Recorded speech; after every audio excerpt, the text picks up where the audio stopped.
Morning friends, welcome to స్ఫూర్తి news. స్ఫూర్తి live కార్యక్రమం వీక్షిస్తున్న మీ అందరికీ కూడా ధన్యవాదాలు తెలియజేసి ఈనాటి ప్రధాన పత్రికలోని వార్తా విశేషాలు ఒకసారి చూసే ముందు మన స్ఫూర్తి న్యూస్ను సబ్స్క్రైబ్ చేసుకునే మిత్రులు ఉంటే దయచేసి సబ్స్క్రైబ్ చేసుకోండి.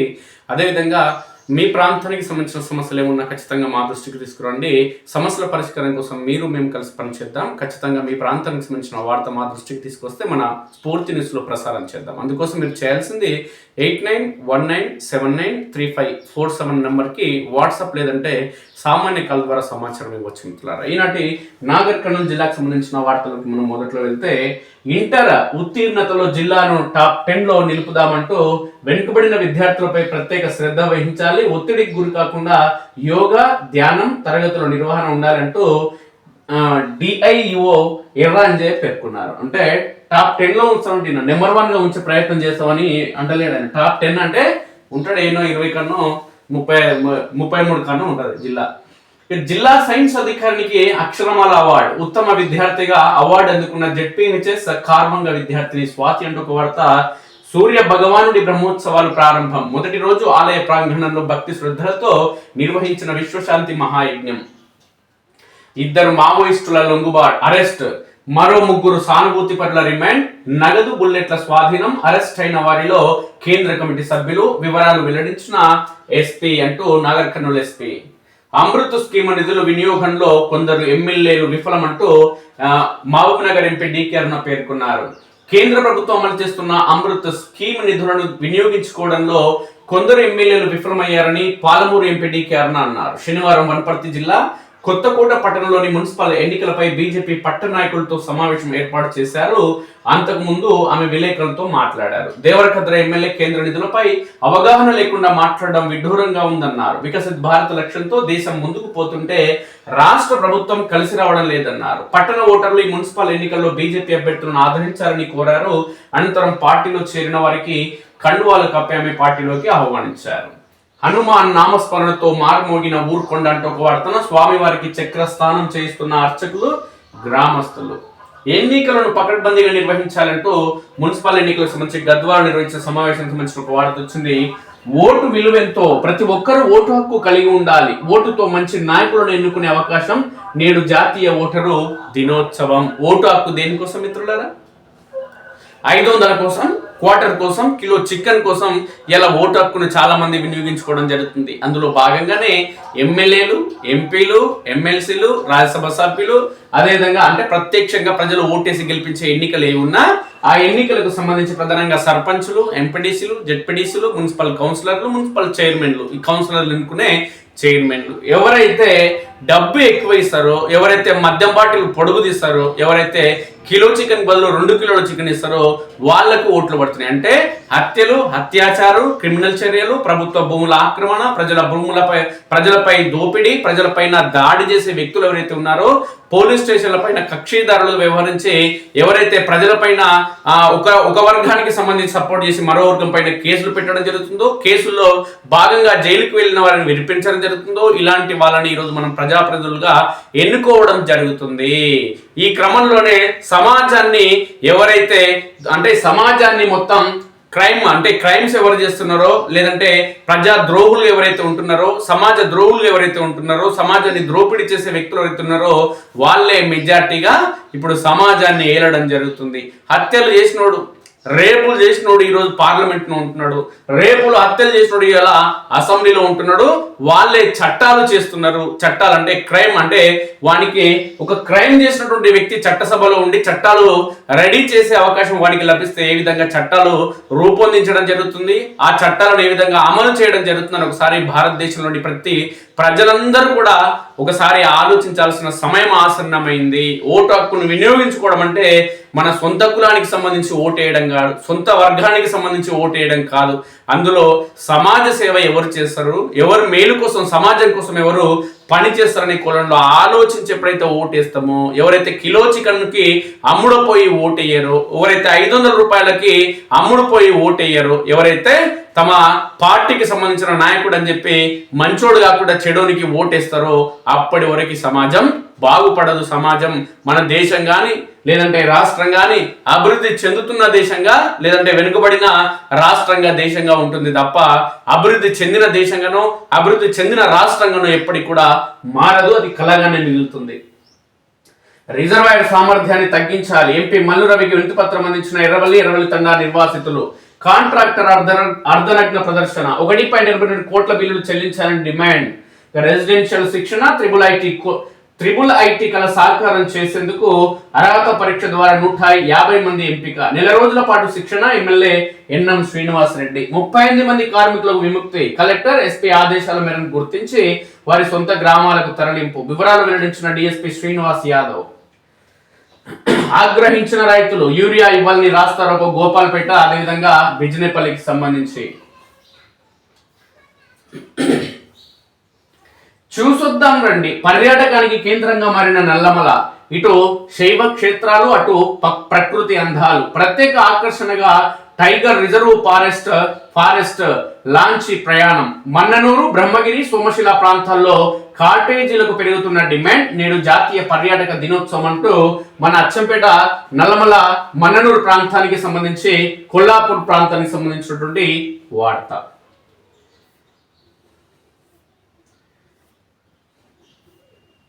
నియోజకవర్గ సమగ్ర అభివృద్ధి ధ్యేయం అంటూ కాంగ్రెస్ కొడంగల్ ఇన్ఛార్జి తిరుపతి రెడ్డి పేర్కొన్న వార్త ఒకటి వచ్చింది. కొడంగల్కి సంబంధించి ముఖ్యమంత్రి రేవంత్ రెడ్డి అన్న ఇక ఓటు విలువెంతో ప్రతి ఒక్కరు తెలుసుకోవాలి, ఓటును 500లకు అమ్ముకోకూడదంటూ ఒక వార్త ప్రధానంగా రావడం జరిగింది.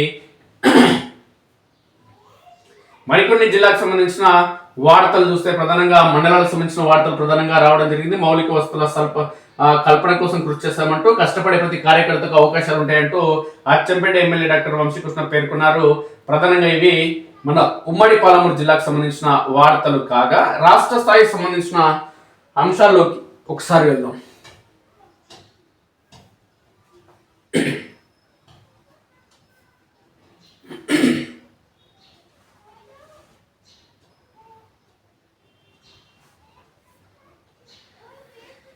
చిల్లర పనులకు రాలేదు, నాకు ఉన్నతమైన ఆలోచనలున్నాయి. రాధాకృష్ణ తస్మత్ జాగ్రత్త. ఇప్పటికైనా రాధాకృష్ణ రాసిన వార్తలు ఏవైతే ఉన్నాయో అవి అబద్ధాలని చెప్పి ఆయన ఆలోచన చేసుకొని తిరిగి నేను చేసింది తప్పు అని కరెక్ట్ పొరపాటున వార్త రాసిన ఇక నేను సరిచేస్తానంటూ మరి సరైన వార్త రాయాలంటూ రాధాకృష్ణకు డిప్యూటీ సీఎం బట్టి విక్రమార్క ఒక విధంగా వార్నింగ్ ఇవ్వడం జరిగింది. అది ఏంటనేది ఒకసారి చూద్దాం. చిల్లర పనులకు రాలేదు, నాకు ఉన్నతమైన ఆలోచనలు ఉన్నాయి. రాధాకృష్ణ ఇప్పటికైనా వాస్తవాలు గమనించాలి. పొరపాటు రాసినట్లు ప్రచురిస్తారని నేను భావిస్తున్నా. వ్యక్తిత్వ హననానికి పాల్పడితే ఊరుకోను, తస్మత్ జాగ్రత్త. సింగరేణిలో టెండర్లన్నింటిపైన సిట్తో విచారణ జరిపేందుకు ప్రభుత్వం సిద్ధం. హరీష్ రావు లేఖ రాస్తే సీఎంతో మాట్లాడతా. సైట్ విజిట్ సర్టిఫికెట్ నిబంధన పాతదే. శోధ కంపెనీ సుజన్ రెడ్డి బీఆర్ఎస్ నేత అల్లుడే. 25 టెండర్లలో 20 టీఆర్ఎస్ ఇచ్చినవే. మేము వచ్చాక కేటాయించిన టెండర్లు కూడా కేసీఆర్ వర్గీయులకే దక్కినాయి అంటున్నాడు బట్టి విక్రమార్క. మరి మీరు వచ్చిన తర్వాత ఆలకెందుకు పోయినాయి సార్? అదేవిధంగా సింగరేణి నిబంధనలు మారుస్తాం, కేంద్ర రాష్ట్ర ప్రభుత్వాలు కలిసి సంస్థను రక్షించుకోవాలంటూ కేంద్ర మంత్రి కిషన్ రెడ్డి పేర్కొన్న వార్త. అయితే రాధాకృష్ణ పైన బట్టి విక్రమార్క గరం ఎట్టెట్లయిందో ఏమేమైందో ఒకసారి చూద్దాం. తాను చిల్లర పనులకు చిల్లర కార్యకలాపాల కోసం రాజకీయాల్లోకి రాలేదని ఉప ముఖ్యమంత్రి బట్టి విక్రమార్క అన్నారు. తనకు ఉన్నతమైన ఆలోచనలు, భావాలు ఉన్నాయని తెలిపారు. అందుకే ఈయన మంత్రిత్వ శాఖ ముందర ధర్నా నిర్వహించారు. ఏది కాంట్రాక్టర్లు కమిషన్ ఇవ్వకుంటే బిల్లులు మంజూరు చేస్తారని చెప్పి తెలంగాణ రాష్ట్ర ప్రభుత్వం అధికారంలోకి వచ్చిన తర్వాత నెలలు గడవక ముందుకే బట్టి విక్రమార్క ఆఫీస్ ముందరికి వెళ్ళి ధర్నా చేసిన కాంట్రాక్టర్ తెలంగాణ రాష్ట్ర వ్యాప్తంగా ఉన్నారు. అది పనితనం. అయితే ఈయన ఏం మాట్లాడుతుందంటే తనకు ఉన్నతమైన ఆలోచనలు, భావాలు ఉన్నాయని తెలిపారు. తనది సుదీర్ఘ ప్రయాణం అని, ఒక్క రోజులో రాలేదని, ఎన్నో ఒత్తిళ్లకు తట్టుకొని ఇక్కడి దాకా వచ్చానని చెప్పారు. ఆంధ్రజ్యోతి ఎండి రాధాకృష్ణ ఇప్పటికైనా వాస్తవాలు గమనించాలని, ఆయన రాసింది పొరపాటు అని పేర్కొంటూ వాస్తవాలను ప్రచురిస్తారని ఆశిస్తున్నారని పేర్కొన్నారు. శనివారం మహాత్మా జ్యోతిబా పూలే ప్రజాభవన్లోని జనహిత సమావేశ మందిరంలో మంత్రి జూపల్లి కృష్ణారావుతో కలిసి బట్టి విక్రమార్క విలేకరుల సమావేశంలో మాట్లాడారు. బట్టి విక్రమార్క బెదిరిస్తే రాధాకృష్ణ బెదిరుకుంటాడు. అప్పుడున్న జగన్మోహన్ రెడ్డి రౌడీకే బెదిరుకోవాలి. ఇక్కడ ఉన్నటువంటి కేసీఆర్ సెంటిమెంట్ రగిలింపి అనేక మందికి సంబంధించి ఆయన అంటే తెలంగాణ రాష్ట్రంలో టీడీపీ మీద విష ప్రచారం చేసి ఆ పార్టీని ఖతం చేసి కాంగ్రెస్ పార్టీ మీద కథం చేయాలనే కోణంలో ఆ పార్టీలోని వాళ్ళని టీఆర్ఎస్ పార్టీలో చేర్చుకుని బీఎస్పీ పార్టీకి సంబంధించిన వాళ్ళు గెలిస్తే ఎమ్మెల్యేలుగా వాళ్ళని పార్టీలో చేర్చుకుని టీడీపీ వాళ్ళని ఖతం చేసి ఇవన్నీ చేసినటువంటి కేసీఆర్ తెలంగాణ రాష్ట్రంలో సెంటిమెంట్ రగిలించి ఎవరైనా ఖతం చేసే వ్యక్తి. కేసీఆర్ కూడా భయపడలేదు రాధాకృష్ణ. ఈ బట్టి విక్రమార్కకి ఎందుకు భయపడతారు చెప్పండి. అయితే ఈయన భయపెట్టేయాలని చూస్తున్నాం. శనివారం మంత్రి జూపల్లితో కలిసి సమావేశంలో విలేకరుల సమావేశంలో మాట్లాడారు. ఈ సందర్భంగా రాధాకృష్ణ గారు ఇప్పటికైనా వాస్తవాలు గమనించాలి, మీరు రాసిన కథనాలన్నీ తప్పు అని వాటిని తిరిగి ప్రపంచానికి తెలంగాణ ప్రజలకు తెలిసేలా మళ్ళీ తిరిగి రాస్తారని నేను కోరుకుంటున్నట్టు ఈయన బట్టి విక్రమార్క ఏం చేసిండు, ప్రెస్ మీట్ పెడితే రాధాకృష్ణ మళ్ళీ రాసింది ఇవాళ ఆదివారం కొత్త పలుకుల. నేను 100% కరెక్ట్ రాసిన బట్టి విక్రమార్క, నీ మాటలకు నేను భయపడను, ఉన్న వాస్తవాలు నేను రాసిన దాంట్లో నేను వెనక్కి తగ్గేది లేదంటూ రాధాకృష్ణ పేర్కొంటున్నాడు. ఇక ప్రజలకు తెలియజేస్తారని నేను భావిస్తున్నా, అలా జరగకపోతే నా పరువు ప్రతిష్టలకు భంగం కలిగినట్లే. 40 ఏళ్లుగా పోగేసుకున్న నా వ్యక్తిత్వ హననం జరిగింది. ఇది తగదు. నేను చిల్లర పనులకు చిల్లర కార్యకలాపాలకు రాలేదు.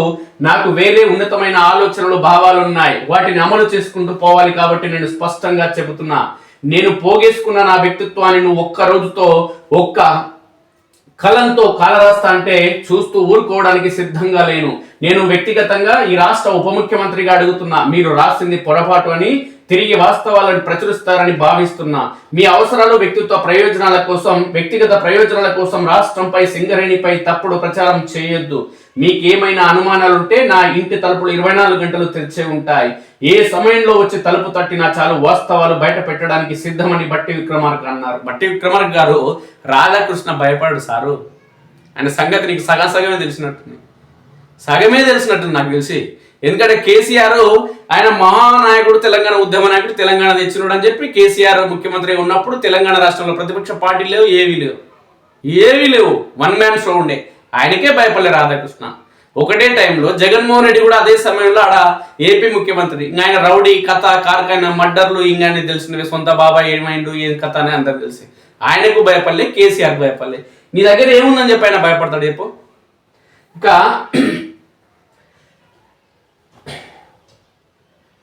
తప్పుడు ప్రచారంతో రాష్ట్రంపై నిందలు మోపుతున్నారని, ఊహాగానాలతో కూడిన కథనాలు అల్లుకుంటూ రోజుకో కథనం వండి వారుస్తున్నారని ఆరోపించారు. సింగరేణి ఆస్తులను కాపాడే వ్యక్తిగా ఈ కథనాలు ఏ రాబందులు, గద్దలు, ఏ దోపిడీదారుల ప్రయోజనాల కోసం రాస్తున్నారని ఆయన ప్రశ్నిస్తున్నారని పేర్కొన్నారు.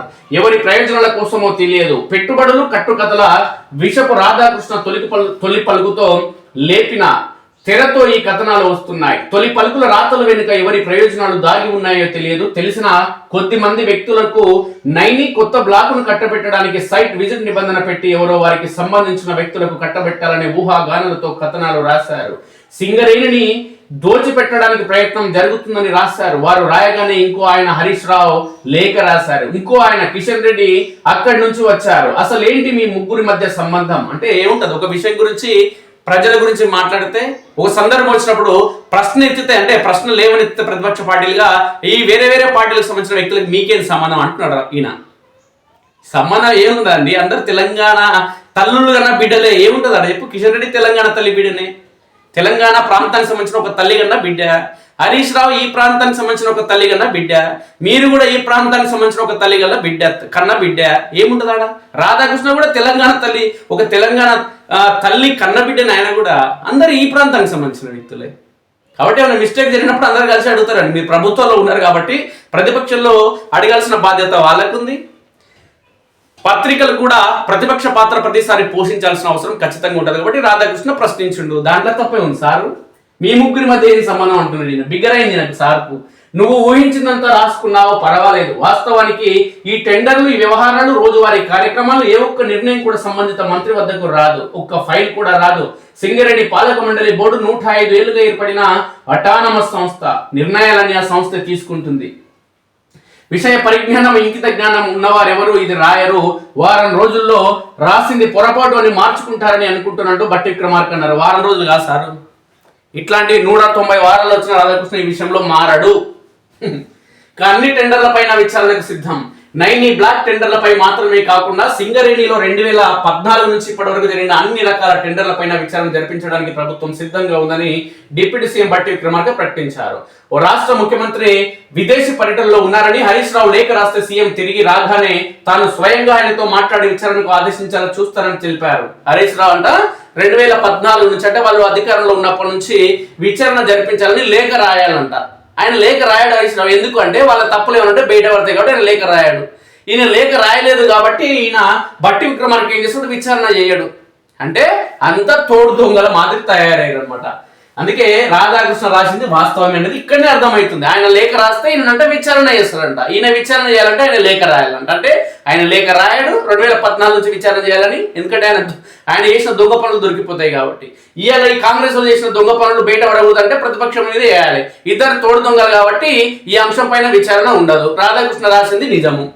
ఇక సింగరేణిపై కొన్ని కట్టుకథలు, కొన్ని రాతలు, కొన్ని లేఖలు, కొన్ని రివ్యూలు, అంతిమంగా 42,000 మంది రెగ్యులర్ ఉద్యోగులు, 30,000 మంది అవుట్సోర్సింగ్ ఉద్యోగుల మానసిక స్థైర్యాన్ని దెబ్బతీసేలా అపవాదులు ప్రచారం చేస్తున్నారు.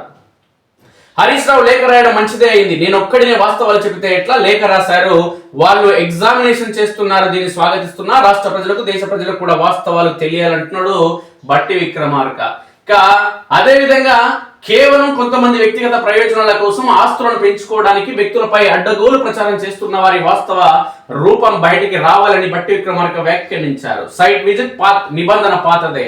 టెండర్ల నిబంధనలు చేసేవారు విధిగా సైట్ ను సందర్శించి ఆ సైట్ ను సందర్శించినట్లు సర్టిఫికెట్లు పొందడం అనే నిబంధనలు పాతవేనని డిప్యూటీ సీఎం బట్టి అన్నారు. కాంట్రాక్ట్ ఇచ్చేటప్పుడు సైట్ విజిట్ అనేది తాము కొత్తగా పెట్టిన నిబంధన కాదని, కోల్ ఇండియాతో పాటు ఎన్ఎండిసి ఆయిల్ కంపెనీలు, ఇతర ప్రధాన కంపెనీలు ఇప్పటికీ నిబంధన ఉందని చెప్పారు. సింగరేణి సంస్థ నైని బొగ్గు బ్లాక్ కాంట్రాక్ట్ విషయంలో కాంట్రాక్టర్లు ముందుగా సైట్ విజిట్ చేయాలని, ఈ మేరకు గని అధికారుల నుంచి సైట్ విజిట్ సర్టిఫికెట్ పొందితేనే కాంట్రాక్ట్ లో బిడ్డింగ్ చేయడానికి అర్హత కల్పిస్తూ నేనేదో కొత్త నిబంధన పెట్టినట్టు ఆంధ్రజ్యోతి రాధాకృష్ణ పేర్కొన్నారు. ఈ నిబంధన దేశంలో మరెక్కడా లేదని, కేవలం కొందరు బట్టి విక్రమార్కకు చెందిన వారికి కాంట్రాక్ట్ అప్పగించడానికి ఇలా చేశారంటూ కట్టుకథలు, పిట్టకథలు అని వార్త ప్రచురించారు. బట్టి విక్రమార్క ఈ సందర్భంగా ఈ అంశానికి సంబంధించి విమర్శించారు. 2018, 2021, 2023లో కోల్ ఇండియా అనుబంధ సంస్థ అయిన CM PDIL central planning and design institute limited రూపొందించిన సింగరేణి టెండర్ డాక్యుమెంట్ లో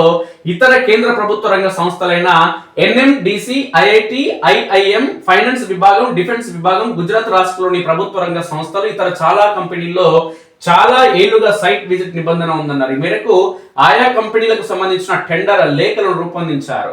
ఇక సింగరేణిలో డీజిల్ సరఫరాను కాంట్రాక్టర్లకే అప్పగించడం ద్వారా మరో కుంభకోణానికి తెరలేపారన్న హరీష్ రావు ఆరోపణలు డిప్యూటీ సీఎం ఖండించారు.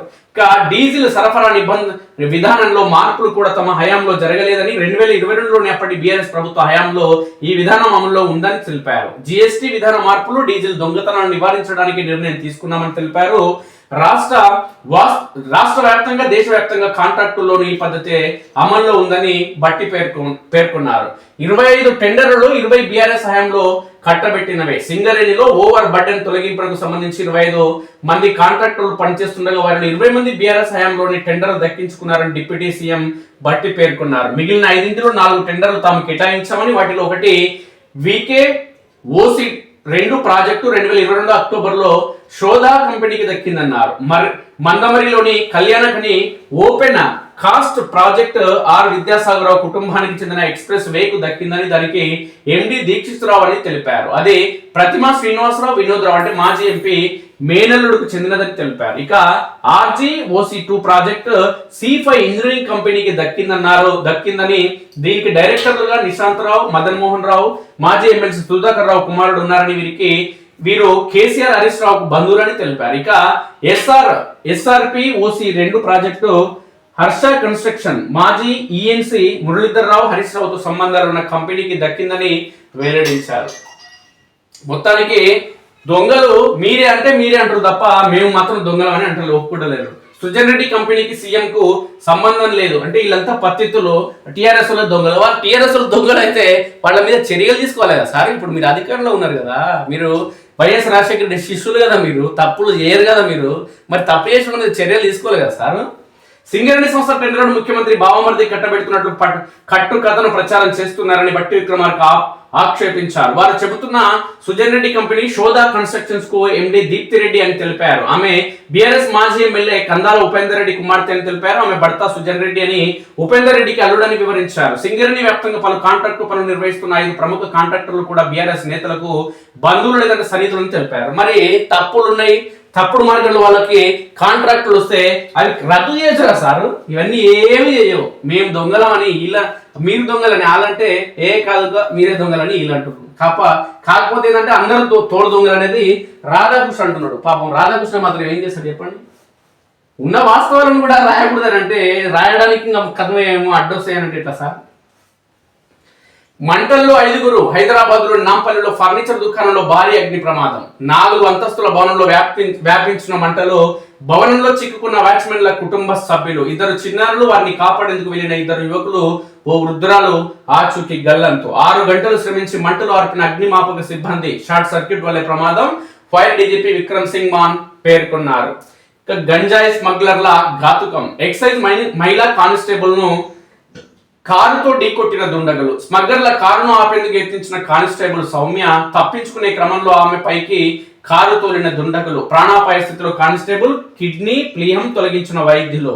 నిజామాబాద్ లో ఘటన, 2 అరెస్ట్, మరో 3 పరారి. నెంబర్ 1 పోలీసులు అంట తెలంగాణలో. స్మగ్లింగ్ జరుగుతుంది. ఇలా అన్యాయంగా ఒక యువ కానిస్టేబుల్ చనిపోయింది. మీరు ముందస్తుగా చర్యలు తీసుకుంటే తెలంగాణ రాష్ట్రంలో ఎవరైతే గంజాయి లేదంటే ఈ డ్రగ్స్ దొరికితే వాళ్ళపైన కట్టె చర్యలు తీసుకుంటే మళ్ళా సంఘటనలు జరుగుతాయా సారు? దేశంలో తెలంగాణ పోలీసులు నెంబర్ 1. సంతోషం అప్ప, మేమందరం గర్వపడతాం మా పోలీసులు నెంబర్ 1 అని పక్క రాష్ట్రానికి పోతే. కానీ ఊరికే డబ్బా కొట్టుకుంటారు. మీరు నిజంగా నెంబర్ 1 పోలీసులు అయితే ఇలా సౌమ్యకి ప్రమాదం జరిగేది కాదు, ఆమె ఇలా ప్రమాదానికి గురయ్యేది కాదు. భారత్ పై సుంకాలు 20% తగ్గవచ్చు. అమెరికా ఆర్థిక మంత్రి స్కాట్ బెసెంట్ వెల్లడి. భారత్ EU స్వేచ్ఛ వాణిజ్య ఒప్పందం, ఇండియా ఎగుమతులపై సుంకాలు ఉండవు. నిపుణుల అంచనా. ఇరాన్ సమీపానికి చేరుకున్న అమెరికా యుద్ధ నౌకలు. ప్రభుత్వ ఆఫీసులకు భవనాలపై పునఃపరిశీలన. టీ హబ్ లో ఇతర ఆఫీసులు వద్దని సీఎం రేవంత్ ఆదేశం. ఐటీ కార్యాలయాలే అందులో ఉండాలని స్పష్టం. హడావుడిగా స్థలాల కేటాయింపుపై ఆగ్రహం. పునఃపరిశీలన చేపట్టిన అధికారులు. ధరణిని అడ్డు పెట్టుకుని భూములు కొల్లగొట్టారు. గత ప్రభుత్వ పెద్దలే సర్కారు భూములను కాజేశారు. ఫోరెన్సిక్ ఆడిట్ లో ఈ విషయం వెల్లడైంది. సిద్దిపేట, సిరిసిల్ల జిల్లాలో ప్రయోగాత్మకంగా ఆడిట్. త్వరలో 31 జిల్లాలను ఫోరెన్సిక్ ఆడిట్ చేపడతాం. ధరణిలో లొసుగుల వల్లనే రిజిస్ట్రేషన్ అక్రమాలు, 48 మందిపై క్రిమినల్ కేసులు నమోదు చేస్తామంటూ మంత్రి పొంగులేటి. నువ్వు ఆయల మంత్రివే, మీరందరూ దొంగలే. పొంగులేటి అందరూ దొంగలే. అధికారం టీఆర్ఎస్ పోతుందని కాంగ్రెస్ లోకి వచ్చినావు. నువ్వు పత్తితో అయినట్టు మాట్లాడక సారు. మరి టీఆర్ఎస్ దొంగలైనప్పుడు, ధరణిలో అక్రమాలు జరిగినప్పుడు అధికారం మీకు వచ్చి చేతులకు వచ్చి 3 సంవత్సరాలు పడ్డది సార్. ఒక్కరి మీద నన్ను చర్య తీసుకున్నావా? ఇంచు భూమి అయినా తిరిగి తీసుకున్నావా? ధరణిలో అక్రమాలు జరిగితే ఎందుకు మాట్లాడతారు సార్ దొంగ మాటలన్నీ? ఆ బేటీ మాట ఏంటి అంటున్నాడు రాధాకృష్ణ. చిల్లర మాటలు చిల్లర పనులకు రాలేదు రాధాకృష్ణ. నేను స్వచ్ఛమైన వ్యక్తిని, నేను అవినీతి అక్రమాలు చేయనంటూ ఉప ముఖ్యమంత్రి బట్టి విక్రమార్క అంటే ఆయన నిన్న మాట్లాడితే మళ్ళీ రాసిండు రాధాకృష్ణ. మరి ఎందుకు కలిసిరు నాయన మీరు? సమావేశం ఎందుకు అయ్యారు?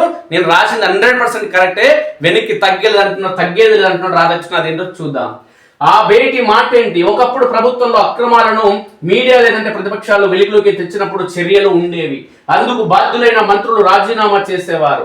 ఉమ్మడి రాష్ట్రంలో వైఎస్ రాజశేఖర రెడ్డి అధికారంలోకి వచ్చాక ఎదురుదాడి మొదలైంది. ఆయన సీఎంగా ఉన్నప్పుడు అవినీతిని ఎత్తి చూపిన మీడియాపై ఎదురుదాడి చేయడంతో పాటు కులం అంటగట్టడం మొదలెట్టారు. వైఎస్ ప్రవేశపెట్టిన ఈ సంస్కృతి ఇప్పుడు తెలంగాణ వ్యాప్తంగా నలుదిశలా వ్యాపించింది. తప్పు చేసిన వాళ్ళు ఏమాత్రం బెరుకు లేకుండా ఎదురు దాడికి దిగుతున్నారు. బట్టి విక్రమార్కుడు ఎదురు దాడికి దిగుతున్నా అంటున్నాడు రాధాకృష్ణ.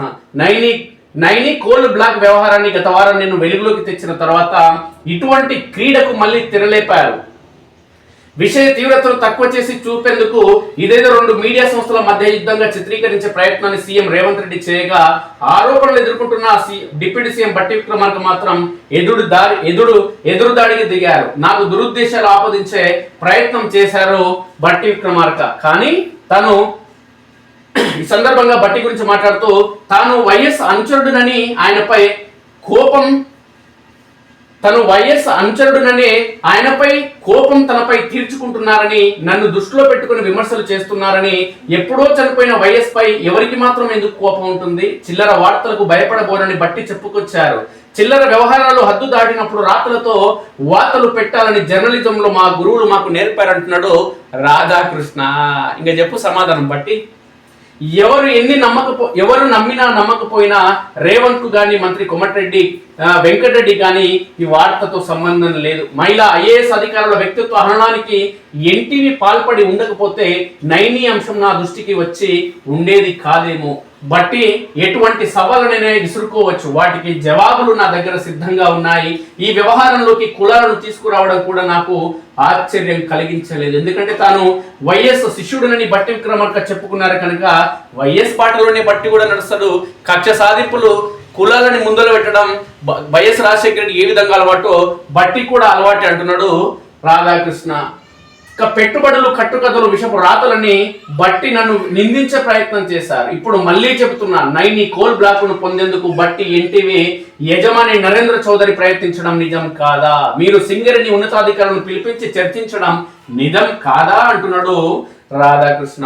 నేను వెలుగులోకి తెచ్చిన కథనం గల్లీ నుంచి ఢిల్లీ దాకా ప్రకంపనలు సృష్టించింది. కేంద్ర బొగ్గు మంత్రిత్వ శాఖ అధికారులు పరిస్థితిని సమీక్షించడం జర్నలిస్టుగా నాకు గర్వకారణం. నైని టెండర్లు రద్దు చేయడం నా కృషికి లభించిన విజయంగానే భావిస్తాను. నైని కోల్ బ్లాక్ వ్యవహారంలో బీఆర్ఎస్ నాయకులు క్రెడిట్ చోరీకి పాల్పడడం ఆశ్చర్యం కలిగిస్తుంది. తాము కోల్ బ్లాక్ వ్యవహారాన్ని వెలుగులోకి తేవడంతోనే గతంలో ఎన్నడూ లేని విధంగా కేంద్ర బొగ్గు శాఖ అధికారులు అత్యవసరంగా సమావేశమై చర్యలకు ఉపక్రమించారని హరీష్ రావు చెప్పుకోవడం, క్రెడిట్ చోరీ చేయడం నిజంగా దురదృష్టకరం అంటున్నాడు రాధాకృష్ణ. ఏమి చేయలేని హరీష్ రావు నా వల్లనే ఈ అంశానికి సంబంధించి కేంద్ర ప్రభుత్వం చర్యలు తీసుకుంటుంది, కేంద్ర అధికారులు చర్యలు తీసుకునే ప్రయత్నం జరుగుతుందంటే ఆయన సొంత డబ్బు కొట్టుకోవడం సరికాదంటున్నాడు హరీష్ రావు. ఇలా చేయడం సరికాదంటూ రాధాకృష్ణ అంటున్నాడు. గజం మిథ్య, పలాయనం మిథ్య అంటారు. అధికారంలో ఉన్నవారిపై ప్రతిపక్షాలు, ప్రతిపక్షంలో ఉన్నవారిపై అధికార పక్షం చేసే ఆరోపణలు ఇప్పుడు ఇలాగే ఉంటున్నాయి. ప్రతిపక్షంలో ఉన్నప్పుడు ఆరోపణలు చేయడం, అధికారంలోకి రాగానే ఎదురు దాడి చేయడం రాజకీయ పక్షాలకు అలవాటుగా మారింది. ఇక తెలంగాణ రాజకీయాలలో ఇప్పుడు ఇది స్పష్టంగా కనిపిస్తుంది. అధికారంలో ఉన్నవారు ప్రతిపక్షంలోకి రాగానే ప్రభుత్వం తీసుకునే చర్యలను కక్ష సాధింపు చర్యలుగా పేర్కొంటూ రక్షణ పొందడం అలవాటుగా చేసుకున్నారు. పనిలో పనిగా దృష్టి మళ్లింపు రాజకీయాలను జోడిస్తారు. విచారణలు సాగుతూ ఉంటాయి, విషయం మాత్రం తేలదు. ఆరోపణలుగానే మిగిలిపోతాయి. ఆధారాలు లభించిన సందర్భాల్లో కూడా చర్యలు ఉండవు. తెలంగాణలో నైని కోల్ బ్లాక్ టెండర్ల వ్యవహారంతో పాటు కేసీఆర్ హయాంలో జరిగిన ఫోన్ ట్యాపింగ్ ఇప్పుడు హాట్ టాపిక్ గా మారింది. అంతకుముందు ఫార్ములా ఈ కారు రేసు వ్యవహారం, కాళేశ్వరం ప్రాజెక్టు వ్యవహారం కొంతకాలం హడావుడి సృష్టించాయి. ఫార్ములా ఈ కారు రేసు వ్యవహారంపై అవినీతి నిరోధక శాఖ దర్యాప్తు ఏమైందో తెలియదు. కాళేశ్వరం ప్రాజెక్టుపై సిబిఐ దర్యాప్తు జరిపించాలని కేంద్రాన్ని కోరుతూ రాష్ట్ర ప్రభుత్వం లేఖ రాసి చేతులు దులుపుకుంది. సిబిఐ దర్యాప్తుపై కేంద్రం మౌనంగా ఉంటుందంటే వ్యవస్థలు తమకు తాముగా పనిచేయవని స్పష్టమవుతుంది. ఈ రెండు అంశాలలో అధికార దుర్వినియోగం జరుగుతున్నదన్నది వాస్తవం. అలాగే కేసీఆర్ జమానాలో ఫోన్ ట్యాపింగ్ జరిగిందన్నది కూడా వాస్తవం. అయినా దీనిపైన చర్యలు ఉండవు. విషయ తీవ్రత ఎంతగా ఉన్నప్పటికీ ఇదంతా రాజకీయ కక్ష సాధింపులో భాగమంటూ అందుకు బాధ్యులైన రాజకీయ పార్టీలు ఆరోపణలను తేలిగ్గా తీసి పారేస్తున్నాయి. చర్యలు తీసుకోవాల్సిన ప్రభుత్వాలు కూడా ఆయా అంశాలను రాజకీయ క్రీడలో భాగంగానే పరిగణిస్తున్నాయి. చర్యలు వదిలేసి ఎదురు దాడి. ఒకప్పుడు ప్రభుత్వంలో జరిగిన అవకతవకలు, అక్రమాలను మీడియా లేదంటే ప్రతిపక్షాలు వెలుగులోకి తెచ్చినప్పుడు వెంటనే చర్యలు ఉండేవి. అందుకు బాధ్యులైన మంత్రులు రాజీనామా చేసేవారు. తర్వాత కొంతకాలానికి విచారణ పేరిట కాలయాపన చేయడం జరిగేది. దివంగత రాజశేఖర రెడ్డి అధికారంలోకి వచ్చాక మొదటిసారిగా ఎదురుదాడి మొదలైంది మీడియాపై. ఆయన ముఖ్యమంత్రిగా ఉన్నప్పుడు ప్రభుత్వంలో అవినీతిని ఎత్తి చూపిన మీడియాపై ఎదురు దాడి చేయడంతో పాటు కులం అంటగట్టడం మొదలెట్టారు. దురుద్దేశాలు ఆపాదించేవారు. ఈ క్రమంలో కన్నును మీడియాకు చెందిన వారితోనే పొడిపించేవారు. దీంతో అసలు విషయం పక్కదారి పట్టేది. రాజశేఖర రెడ్డి ప్రవేశపెట్టిన ఈ సంస్కృతి ఇప్పుడు తెలంగాణ నాట నలు దిశలా వ్యాపించింది. తప్పు చేసినా క్రియాశీలకంగా వ్యవహరించేది. అప్పట్లో పరిశోధనాత్మక కథనాల ప్రచురణలో Deccan Chronicle, Indian Express, the Hindu పత్రికలు పోటీ పడేవి. ఈ పత్రికల్లో వచ్చిన కథనాలతో ప్రభుత్వ పెద్దలు ఉలికిపడి దిద్దుబాటు చర్యలు తీసుకునేవారు. అక్రమాలకు పాల్పడిన వారిపై వెంటనే చర్యలు తీసుకునేవారు. దీంతో సదరు కథనాలను రాసిన జర్నలిస్టులకు మంచి పేరుతో పాటు వృత్తిపరంగా గొప్ప కిక్కు వచ్చేది. ఆ తర్వాతి కాలంలో ఆంగ్ల పత్రికలను వెనక్కి నెట్టి తెలుగు పత్రికలు ఈ పాత్రను పోషించాయి. సంచలన కథనాలు రాసిన జర్నలిస్టులకు యాజమాన్యాలు రివార్డులు ఇచ్చేవి. రాజశేఖర రెడ్డి ముఖ్యమంత్రి అయ్యే వరకు దాదాపు ఇదే పరిస్థితి ఉండేది. ఆయన హయాంలో పరిస్థితులు ఒక్కసారిగా మారిపోయాయి. ప్రభుత్వ పనులకు టెండర్లు వేయడం అనే ప్రక్రియకు నిర్వచనం మార్చేశారు. తాము ఎంపిక చేసిన కంపెనీలకు పనులు దక్కేలా సిండికేట్ విధానాన్ని తీసుకువచ్చారు. ఈ పని చేసినందుకు ప్రభుత్వ పెద్దలు 6% కమిషన్ తీసుకునేవారు. ఉమ్మడి ఆంధ్రప్రదేశ్ లో రాజశేఖర రెడ్డి ప్రారంభించిన ఈ విధానం ఇప్పుడు దేశవ్యాప్తంగా అన్ని రాష్ట్రాల ముఖ్యమంత్రులకు ఆదర్శంగా మారింది. కాకపోతే ఒక్కో రాష్ట్రంలో ఒక్కో పర్సెంటేజ్ అమల్లో ఉంది. ప్రస్తుతం కేంద్ర ప్రభుత్వం చేపట్టే పనులకు మాత్రమే పోటీతత్వంతో కూడిన టెండర్లు దాఖలవుతున్నాయి. రాజశేఖర రెడ్డి అమలు చేసిన విధానాన్ని రాష్ట్రం విడిపోయిన తర్వాత కూడా ఆయా ముఖ్యమంత్రులు ఆదర్శంగా తీసుకుని అమలు చేస్తున్నారు. ఈ నేపథ్యంలో ప్రభుత్వంలో అవినీతి వ్యవస్థీకృతమైంది. టెండర్ల గూడుపుటాని ప్రభుత్వ పెద్దలకు హక్కుగా మారింది. ఎప్పుడైనా సదరు గూడుపుటానికి సంబంధించిన వార్తలు మీడియాలో వస్తే రాజశేఖర రెడ్డి బాటలో ఎదురుదాడి చేస్తున్నారు. నైని కోల్ బ్లాక్ విషయంలో ఇదే జరిగింది. బట్టి మాటలు నిజాలు, వాస్తవాలేంటి, బట్టి మాటలు అందులో ఉన్న నిజాలు ఏంటో ఒకసారి చూస్తే, కాంట్రాక్టర్లను బాధ్యులుగా చేయడానికి ప్రవేశపెట్టిన సైట్ విజిట్ అనే విధానాన్ని టెండర్లో పాల్గొనే అర్హత మార్చివేశారు. ఈ నిబంధనను అడ్డు పెట్టుకుని నైని కోల్ బ్లాక్ ను హస్తగతం చేసుకునే స్కెచ్ రూపొందించారు. ఈ విషయాన్ని నేను వెలుగులోకి తేవడంతో ఇందులో ప్రధాన పాత్రధారి అయిన ఉప ముఖ్యమంత్రి బట్టి విక్రమార్క యథావిధిగా ఎదురు దాడికి దిగారు. తాను రాజశేఖర రెడ్డి అనుచరుడునని, ఆయనపై కోపం తనపై తీర్చుకుంటున్నారని నన్ను దృష్టిలో పెట్టుకుని విమర్శలు చేశారు. ఎప్పుడో 16 సంవత్సరాల క్రితం చనిపోయిన రాజశేఖర రెడ్డిపై ఎవరికి మాత్రం ఎందుకు కోపం ఉంటుంది? చిల్లర వార్తలకు భయపడబోనని బట్టి విక్రమార్క చెప్పుకొచ్చారు. చిల్లర వ్యవహారాలు హద్దు దాటినప్పుడు రాతలతో వార్తలు పెట్టాలని జర్నలిజంలో మా గురువులు మాకు నేర్పారు. అందుకనే నైని బ్లాక్ వ్యవహారాన్ని వెలుగులోకి తీసుకొని వచ్చాను. సదరు కథనం రాయడంలో నాకు దురుద్దేశాలు ఉన్నాయని, ఎవరి ప్రయోజనాల కోసం ఆ వార్త రాస్తానని కూడా బట్టి నిందించారు. ఎవరు నమ్మినా నమ్మకపోయినా వ్యవహారాన్ని తేలిగ్గా తీసేసి పడేసే ప్రయత్నం చేశారు. ఈ క్రమంలో ఎన్టీవీ యాజమాన్యాన్ని నన్ను ఒకే ఘాటన పెట్టే ప్రయత్నం ముఖ్యమంత్రి చేయడం మాత్రం నాకు నచ్చలేదు. ఏది ఏమైనా నేను వెలుగులోకి తెచ్చిన కథనం గల్లీ నుంచి ఢిల్లీ దాకా ప్రకంపనలు సృష్టించింది. కేంద్ర ప్రభుత్వ బొగ్గు మంత్రిత్వ శాఖ అధికారులు అత్యవసరంగా సమావేశమై పరిస్థితిని సమీక్షించడం ఒక్క జర్నలిస్టుగా నాకు గర్వ కారణం. ప్రభుత్వం తీసుకునే దిద్దుబాటు చర్యలే జర్నలిస్టులకు లభించే విజయం. నైని కోల్ బ్లాక్ కు పిలిచిన టెండర్లు రద్దు చేయడం నా దృష్టికి లభించిన విజయంగానే భావిస్తా. బీఆర్ఎస్ వింత వైఖరి. అయితే ఊరందరిది ఒకదారైతే ఉలిపి కట్టిది మరోదారి అన్నట్లుగా ఈ అంశం వెలుగులోకి వచ్చిన తర్వాత భారత రాష్ట్ర సమితి వ్యవహరించిన తీరు ఆశ్చర్యం కలిగించింది.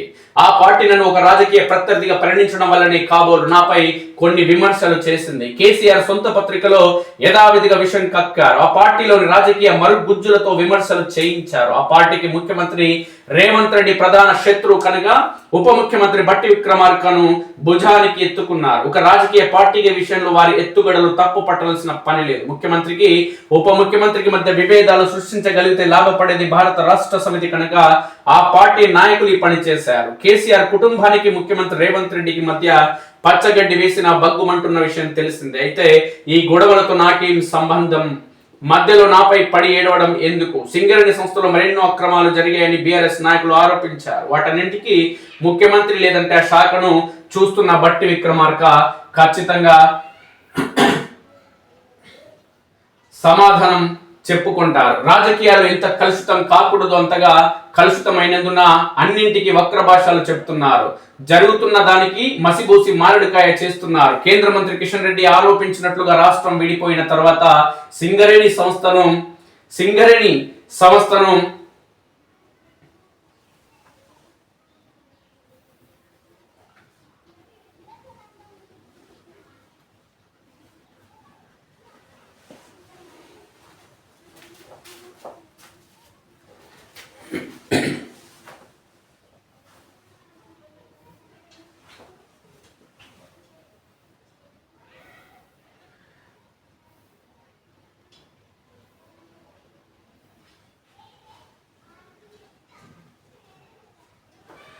తప్పు చేసిన వాళ్ళు ఏమాత్రం బెరుకు లేకుండా ఎదురు దారికి దిగుతున్నారు. తమను కాపాడేందుకు కులాలను రంగంలోకి తెస్తున్నారు. నైని కోల్ బ్లాక్ వ్యవహారాన్ని గత వారం నేను వెలుగులోకి తెచ్చిన తర్వాత ఇటువంటి క్రీడకు మళ్ళీ తెరలేపారు.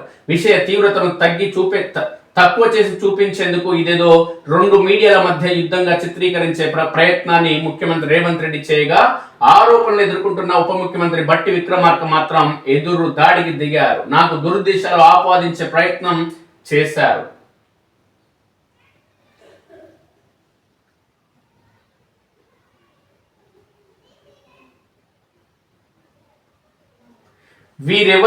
వేరెవరి ప్రయోజనాల కోసం ఈ కథనం రాస్తారని ప్రచారం చేస్తున్నారు. మహిళా అధికారుల వ్యక్తిత్వ హననం చేస్తూ ఎన్టీవీలో కథనం ప్రసారం అయ్యే వరకు ఈ టెండర్ల విషయం కూడా నాకు తెలియదు. ఆ తర్వాత వివరాలు తెలిసాయి. పెట్టుబడులు, కట్టుకథలు, విషపు రాతలని బట్టి విక్రమార్క నన్ను నిందించే ప్రయత్నం చేశారు. ఇప్పుడు మళ్ళీ చెప్తున్నాను, నైని కోల్ బ్లాక్ ను పొందేందుకు బట్టి విక్రమార్క ఎన్టీవీ యజమాని నరేంద్ర చౌదరి ప్రయత్నం చేయడం నిజం కాదా? మీరు సింగరేణి ఉన్నతాధికారులను పిలిపించి చర్చించడం నిజం కాదా? ఈ నేపథ్యంలో నేను రాసిన కథనం వల్ల చెలరేగిన మంటలు చల్లరకపోవడంతో టెలిఫోన్ ట్యాపింగ్ వ్యవహారాన్ని అధికార పార్టీ మళ్ళీ తెర మీదికి తెచ్చింది. ఫలితంగా అసలు విషయం పక్కదారి పట్టింది. రాజకీయ ఆరోపణలు, ప్రత్యారోపణలు తెర మీదికి వచ్చాయి. ఈ క్రమంలో పరిశోధనాత్మక జర్నలిజం శీల పరీక్షను ఎదుర్కోవాల్సి వస్తుంది. దిద్దుబాటు ఏది? 1985కు పూర్వం ప్రభుత్వంలో జరిగే అవకతవకలంటే కుంభకోణాలు వెలుగులోకి తేవడంలో ఇంగ్లీషు పత్రికలు క్రియాశీలకంగా వ్యవహరించేవి.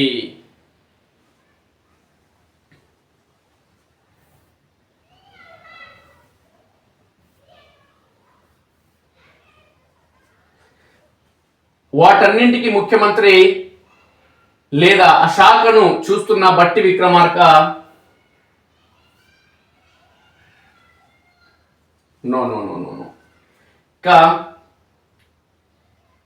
రాజశేఖర రెడ్డి అమలు చేసిన విధానాన్ని రాష్ట్రం విడిపోయిన తర్వాత కూడా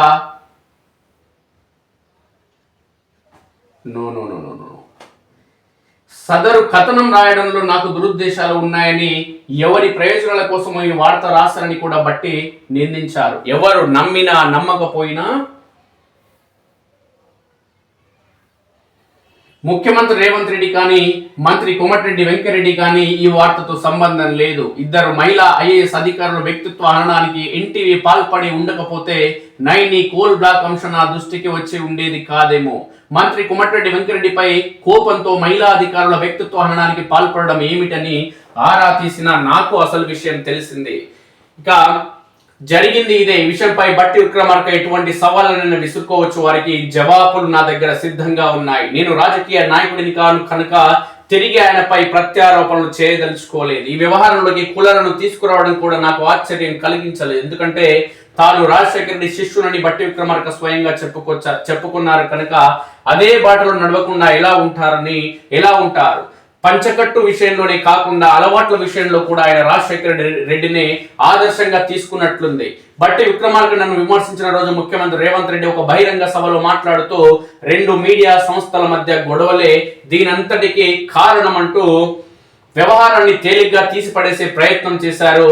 ఈ క్రమంలో ఎన్టీవీ యాజమాన్యాన్ని నన్ను ఒకే ఘటన కట్టే ప్రయత్నం ముఖ్యమంత్రి చేయడం నాకు నచ్చలేదు.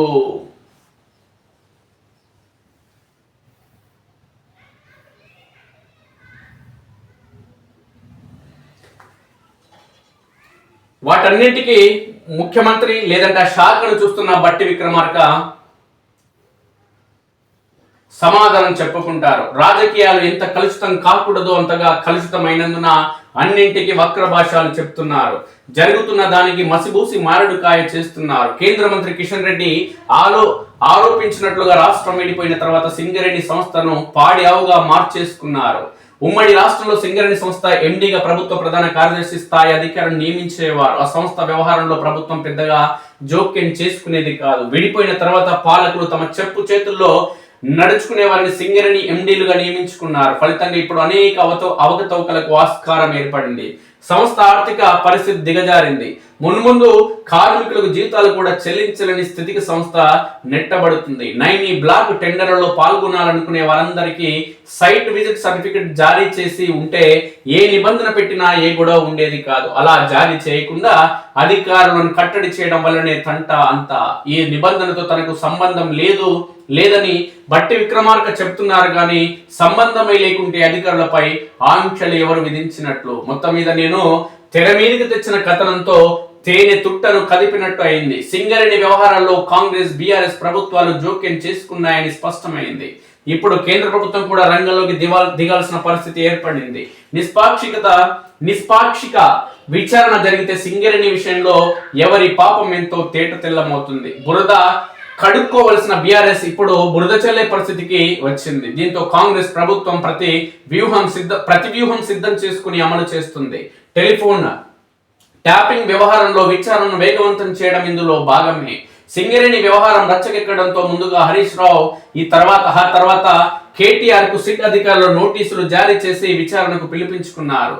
ఇక సాగుతున్న విచారణ. కేంద్ర ప్రభుత్వ టెలిగ్రాఫిక్ చట్టం ప్రకారం ఫోన్ ట్యాపింగ్ తీవ్ర నేరమే అవుతుంది. అయితే ఇటీవలి కాలంలో చాలా మంది ఇతరుల ఫోన్ సంభాషణలు దొంగచాటుగా వినడం ద్వారా వ్యక్తిగత గోప్యతను హరించేశారు.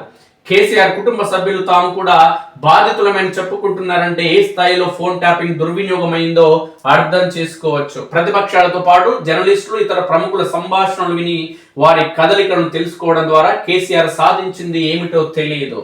అధికారాన్ని కూడా నిలుపుకోలేకపోయారు కదా. ఎలక్టోరల్ బాండ్స్ పొందడం కోసం టెలిఫోన్ ట్యాపింగ్ ను సాధారణంగా వాడుకోవడం సరికొత్త పరిణామం. ఈ వ్యవహారంపై 2 ఏళ్లుగా విచారణ జరుగుతుంది. ఇంకెంతకాలం విచారణ జరుపుతారంటూ సుప్రీంకోర్టు కూడా ఇటీవల సందర్భంలో విసుగు ప్రదర్శించింది. నిజం చెప్పాలంటే టెలిఫోన్ ట్యాపింగ్ పై అవసరమైన ఆధారాలు ఇప్పటికే ప్రభుత్వానికి లభించాయి. కావాలంటే ఇప్పటికిప్పుడు చర్యలు తీసుకోవచ్చు. అయినా విచారణను సాగదీస్తున్నారు. బహుశా కేసీఆర్ సంతోష్ రావును కూడా త్వరలో విచారణకు పిలవచ్చు. విచారణ ఎంత ఎక్కువ కాలం సాగితే విషయ తీవ్రత అంతగా పలుచనవుతుంది. తాజాగా విచారణకు హాజరైన హరీష్ రావు కేటీఆర్ ను విచారణ పేరిట వేధిస్తున్నారని ఎదురుదారి మొదలు పెట్టారు. తమాషా ఏంటంటే నాటి టెలిఫోన్ ట్యాపింగ్ కు హరీష్ రావు కూడా బాధితుడు కావడం. కేటీఆర్ కూడా మినహాయింపు అని చెప్పలేం. ట్యాపింగ్ విధుల్లో ఉన్న సిబ్బంది సరదా కోసమైన కేటీఆర్ సంభాషణను విని ఉండవచ్చు కదా.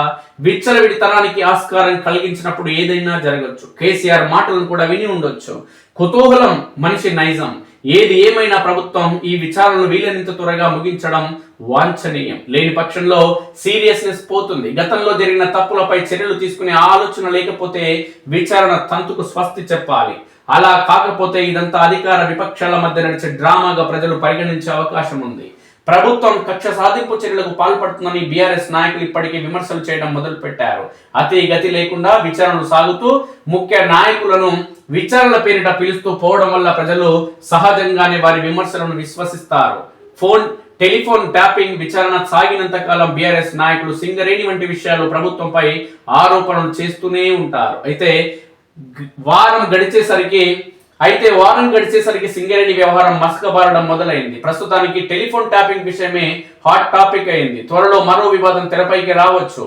అప్పుడు ఇది కూడా తెరమరుగవుతుంది. చివరికి గజం మిథ్య, పలాయనం మిథ్య అన్న భావనలోకి ప్రజలు వెళతారు. రాజకీయ నాయకులు కోరుకునేది ఇదే కదా. ప్రభుత్వాలకు నిజంగా చిత్తశుద్ధి ఉంటే తప్పు చేసిన వారిపై చర్యలు తీసుకోవడానికి ఎంతో సమయం పట్టదు. అది సింగరేణి విషయమైనా టెలిఫోన్ ట్యాపింగ్ విషయం పైన ఇదే సూత్రం వర్తిస్తుంది. ప్రభుత్వాలు బలంగా కోరుకున్న సందర్భాలలో విచారణలు వేగంగా పూర్తవుతాయి. శిక్షలు కూడా అంతే వేగంగా పడతాయి. రాజకీయ క్రీడలో భాగమైనప్పుడు మాత్రమే విచారణలు సాగుతూనే ఉంటాయి. ఆరోపణలు విమర్శలు వెల్లువెత్తుతూనే ఉంటాయి. ఎదురు దాడి వ్యూహాలు పదునెక్కుతాయి. ఏపీ రాజకీయాల బాటలోనే టీజీ. 1.5 ఏళ్ల క్రితం వరకు ఆంధ్రప్రదేశ్ రాజకీయాలు అక్కడి పరిస్థితులు చర్చనీయాంశంగా అసహ్యకరంగా ఉండేవి. ఇప్పుడు తెలంగాణ రాజకీయాలు ఆంధ్రప్రదేశ్ ప్రజలను ఆకర్షిస్తున్నాయి. బీఆర్ఎస్ కు ముఖ్యమంత్రి రేవంత్ రెడ్డి మాత్రమే టార్గెట్ గా ఉన్నారు. ఈ క్రమంలో మంత్రులు గాని మరొకరు గాని తప్పు చేసిన ఆ పార్టీ ఉపేక్షిస్తోంది. అవసరమైతే వారికి భుజం కాస్తుంది. రేవంత్ రెడ్డిని ఎంతగా బలహీనపరిస్తే తమ పాచికి ఎంతగా పారుతుందని బీఆర్ఎస్ నాయకులు లెక్కలు వేసుకుంటున్నారు. అందుకే సింగరేణి విషయంలో కూడా రేవంత్ రెడ్డిని మాత్రమే లక్ష్యం చేసుకున్నారు. రేవంత్ రెడ్డి బలహీనపడితే కాంగ్రెస్ పార్టీ దానంతటదే బలహీనపడుతుందని బీఆర్ఎస్ అభిప్రాయం. బహుశా ఈ వ్యూహాన్ని పసిగట్టిన రేవంత్ రెడ్డి బీఆర్ఎస్ నాయకులను టెన్షన్ లో పెట్టేందుకు టెలిఫోన్ ట్యాపింగ్ విచారణను వేగవంతం చేయిస్తూ ఉండొచ్చు. నా పుట్టలో వేలు పెడితే నేను ఊరుకుంటానా అన్నట్లుగా తనపై బురద జల్లడానికి ప్రయత్నిస్తున్న బీఆర్ఎస్ నాయకులపై ప్రతీకారం తీర్చుకోవడానికి ముఖ్యమంత్రి రేవంత్ రెడ్డి వెనుకాడకపోవచ్చు. ఈ రెండు ప్రధాన పార్టీల మధ్య ప్రారంభమైన ఈ రాజకీయ క్రీడలో ఎవరిది పై చేయి అవుతుందో వేచి చూద్దాం. ఈ విషయం అలా ఉంచితే నైని కోల్ బ్లాక్ వ్యవహారంలో బీఆర్ఎస్ నాయకులు క్రెడిట్ చోరీకి పాల్పడడం ఆశ్చర్యం కలిగిస్తుంది. తానే ఈ వ్యవహారాన్ని బయట పెట్టారని బీఆర్ఎస్ నాయకుడు హరీష్ రావు చెప్పుకుంటున్నారు. తాము కోల్ బ్లాక్ వ్యవహారాన్ని వెలుగులోకి తేవడంతోనే గతంలో ఎన్నడూ లేని విధంగా కేంద్ర బొగ్గు శాఖ అధికారులు అత్యవసరంగా సమావేశమై చర్యలకు ఉపక్రమించారని హరీష్ రావు చెప్పుకోవడం క్రెడిట్ చోరీ కాదా? సింగరేణికి నష్టం జరిగినంత వరకు ఎవరు క్రెడిట్ తీసుకున్నా పర్వాలేదు, సరిపెట్టుకుందాం. కానీ అవినీతి అక్రమార్పులపై చర్యలు తీసుకునే వరకు ఆంధ్రజ్యోతి కట్టుబడి ఉంటుంది, నా రాతలు రాయడం జరుగుతుంది అంటున్నాడు రాధాకృష్ణ.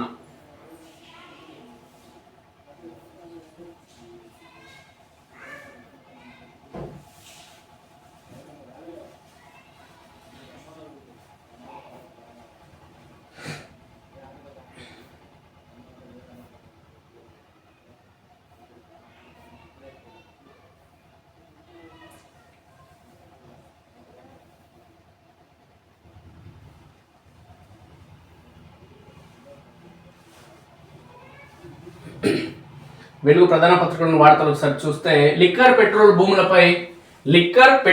భూములపై ఆధారపడి ప్రభుత్వాన్ని నడపద్దు, పన్నుల ఆదాయం పెంచుకోండి, పథకాలను అర్హులకే ఇవ్వండి, రాష్ట్ర ప్రభుత్వానికి ఆర్బీఐ సూచన.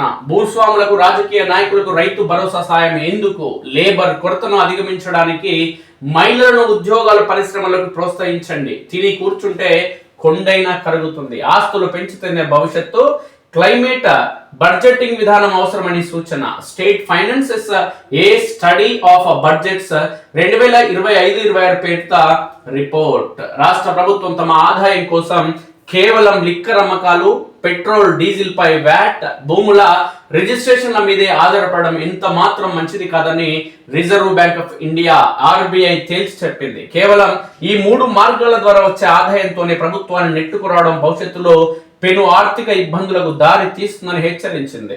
ఈ మేరకు state finances A study of budget 2025-26 పేరుతో ఆర్బీఐ విడుదల చేసిన తాజా నివేదికలో ప్రభుత్వానికి పలు అంశాలపై దిశానిర్దేశం చేసింది. ఉచిత పథకాలు, నగదు బదిలీ పథకాల అమలు విషయంలో ఆచితూచి అడుగులు వేయాలని, అనర్హులకు కాకుండా కేవలం అర్హులైన వారికి మాత్రమే పథకాలు అందేలా చర్యలు తీసుకోవాలని సూచించింది. లేబర్ కొరతను అధిగమించడానికి మహిళలను ఉద్యోగ పారిశ్రామిక రంగాల్లోకి పెద్ద ఎత్తున ప్రోత్సహించాల్సిన అవసరం ఉందని సూచించింది.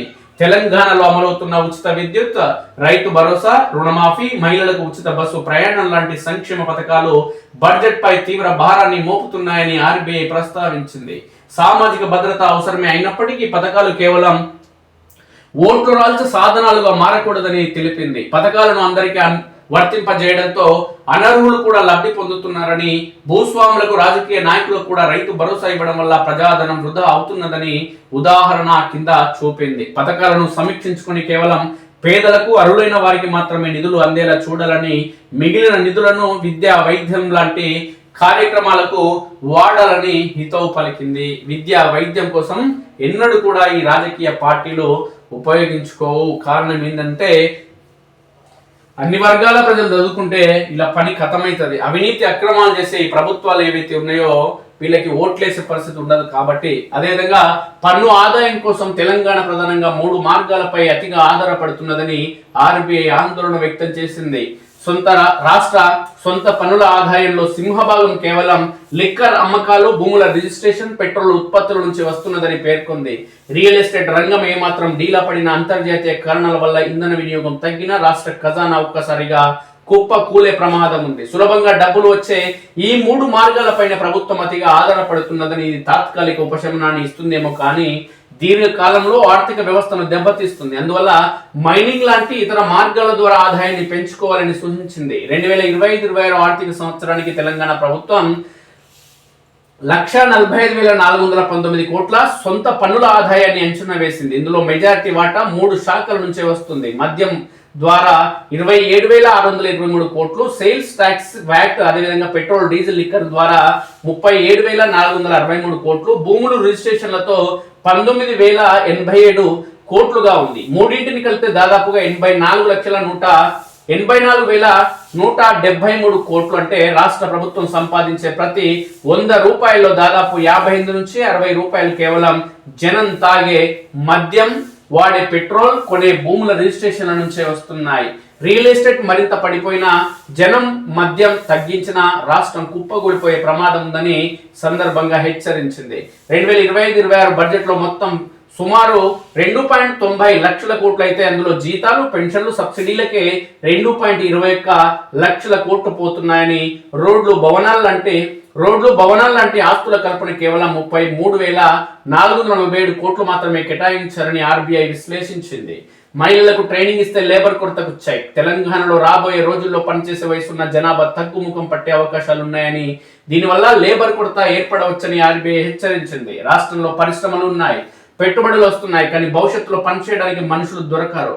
రాబోయే 10 ఏళ్లలో పనిచేసే వయసున్న పురుషుల సంఖ్య తగ్గుముఖం పట్టే అవకాశాలు ఉన్నాయని స్పష్టం చేసింది. దీన్ని అధిగమించాలంటే ఇప్పటి వరకు ఇళ్లకే పరిమితమైన లేదంటే తక్కువ వేతనాలకు పనిచేస్తున్న మహిళలను పారిశ్రామిక రంగంలోకి తీసుకురావడమే మార్గమని సూచించింది.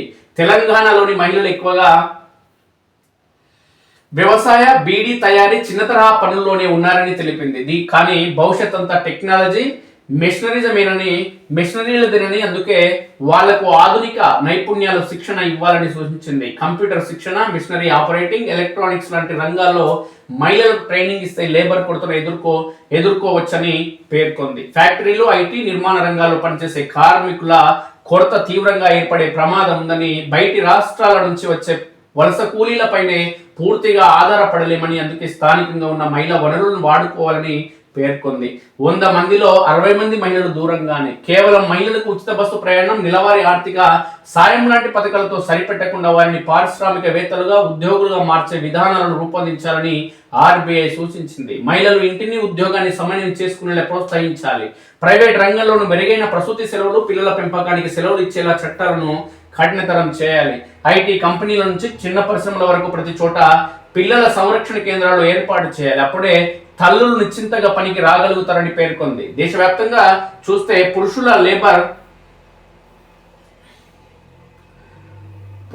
లేబర్ ఫోర్స్ పార్టిసిపేషన్ దాదాపు 78.8% ఉండగా మహిళలది కేవలం 41.7% ఉన్నదని, తెలంగాణలోని ఇంచుమించు ఇదే పరిస్థితి అని తెలిపింది.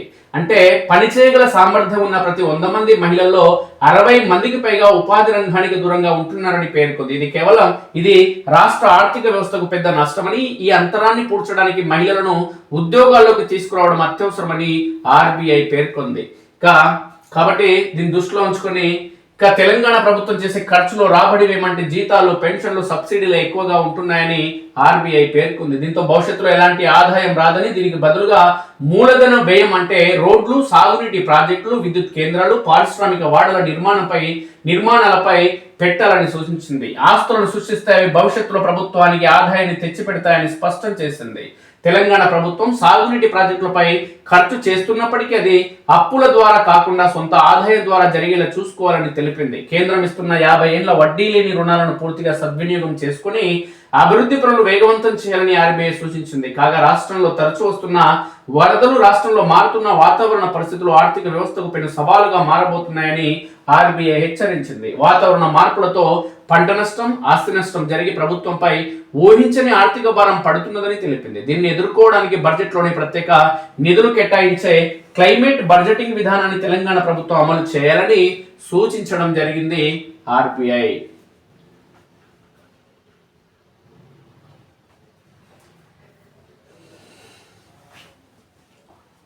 అంతర్జాతీయ అంశానికి సంబంధించి ఒక వార్త చూస్తే, ఇండియాపై టారిఫ్లు 25% తగ్గొచ్చు. అమెరికా ఆర్థిక మంత్రి బెసెంట్ హింట్. రష్యా నుంచి ఇండియా చమురు కొనుగోలు తగ్గినాయి, ఇది మాకు పెద్ద విజయం. టారిఫ్లు తగ్గించుకునేందుకు దౌత్య మార్గం ఉందని కామెంట్.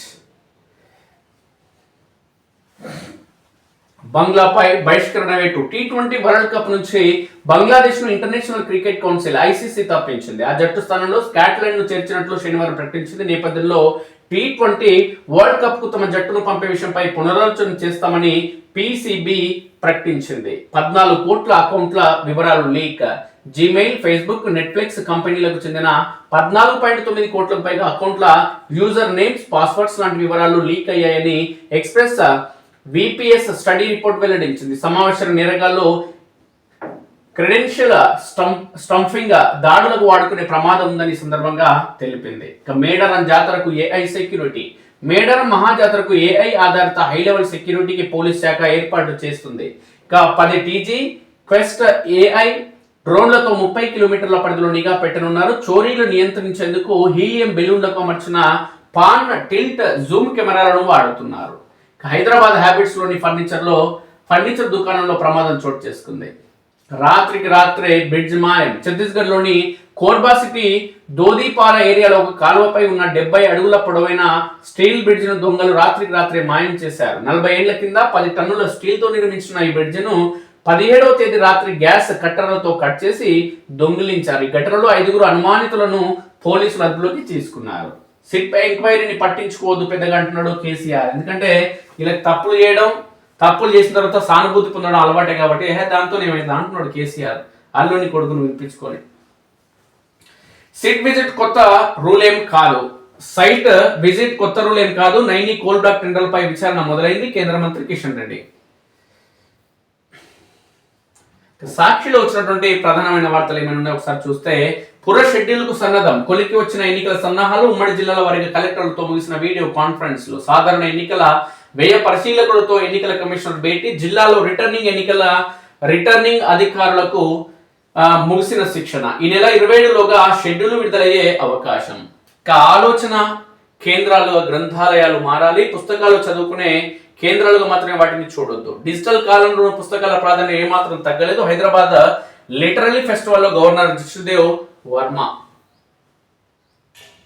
మహిళలు పాల్గొంటే ఆ ఉద్యమానికి విజయమే. స్వాతంత్రోద్యమం నుంచి మద్యపాన నిషేధం వరకు అన్నింటా విజయమే.